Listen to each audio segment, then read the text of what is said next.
অন্ধকার ঘরে শুয়ে আছে রাহাত। আজকে সারাদিন অনেক খাটনি গেছে, প্রচণ্ড ক্লান্ত।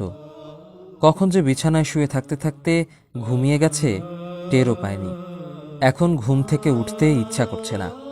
রান্নাঘর থেকে মা ডাকলেন, রাহাত, আর কত ঘুমাবি? আলসেমির একটা সীমা থাকা দরকার। ওঠ এখন, আয় চা খা। মোবাইলে সময় দেখল রাহাত। তারপর অনেক কষ্টে নিজেকে টেনে উঠিয়ে অজু করতে গেল। মাগরিবের আজান দিয়েছে অনেকক্ষণ। বালতিতে হাত পা ডুবিয়ে 2 সেকেন্ডে অজু করল। তারপর তাড়াহুড়ো করে নামাজ শুরু করল। আল্লাহু আকবার, আলহামদুলিল্লাহ রব্বিল আলামিন। দুপুরে কিছু খাইনি, ক্ষুধা লেগেছে। কুল হু আল্লাহু আহাদ। আম্মু কি চায়ের সাথে কিছু নাস্তা বানিয়েছে? সুবহানা রব্বিয়াল আলা। সেজদায় শুয়ে থাকতে ইচ্ছা করছে। এসব ভাবতে ভাবতেই নামাজ চালিয়ে যাচ্ছিল সে। হঠাৎ মাটি অসম্ভব জোরে কেঁপে উঠল। সেজদা থেকে উল্টিয়ে পড়ে গেল রাহাত। ব্যথায় কুঁকড়ে গেল শরীর। মুখে কিসের যেন গুঁড়ো পড়ছে। উপরে তাকিয়ে দেখল বাড়ির ছাদ ভেঙে পড়ছে। ছুটে ঘর থেকে বেরুল।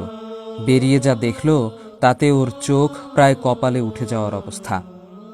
ওর বাড়ি, ঘর, এলাকা কি করে যেন অদৃশ্য হয়ে গেছে। সেখানে আছে এক বিশাল ধবধবে সাদা মাঠ।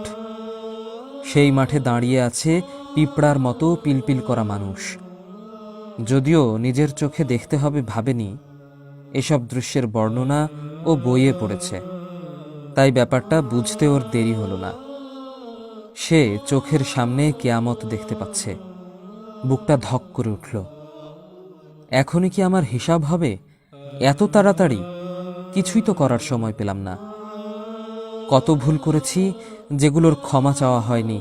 কত সময় নষ্ট করেছি, কত কিছু করতে পারতাম, করা হয়নি। না, তবুও রাহাত প্রতিদিন নামাজ পড়েছে। কেয়ামতের দিন সর্বপ্রথম হিসাব হবে নামাজের। নামাজ ঠিক তো সব ঠিক। হিসাব শুরু হয়ে গেছে, শীঘ্রই ওর পালা। হঠাৎ তার নাম আসলো। ফেরেশতারা ওর খাতার হিসাব করছে। ওর পাল্লা ভারী হয়ে আসছে। হায় হায়, এত গুনাহ করেছে ও বুঝতেই পারেনি। শেষে ওকে স্বীকৃতি দেয়া হলো জাহান্নামের বাসিন্দা বলে।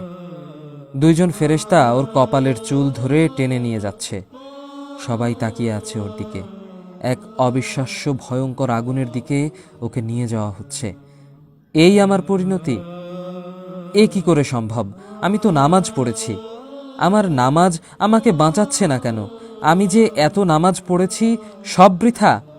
আমার নামাজ, আমার নামাজ। ফেরেশতা 2 জন তাকে তুলে আগুনে নিক্ষেপ করল।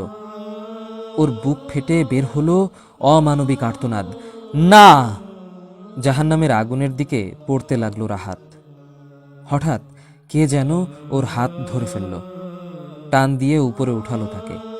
স্বস্তিতে কেঁদে দিল সে। এই জঘন্য পরিণতি থেকে আমাকে বাঁচালে কে তুমি? আমি তোমার নামাজ।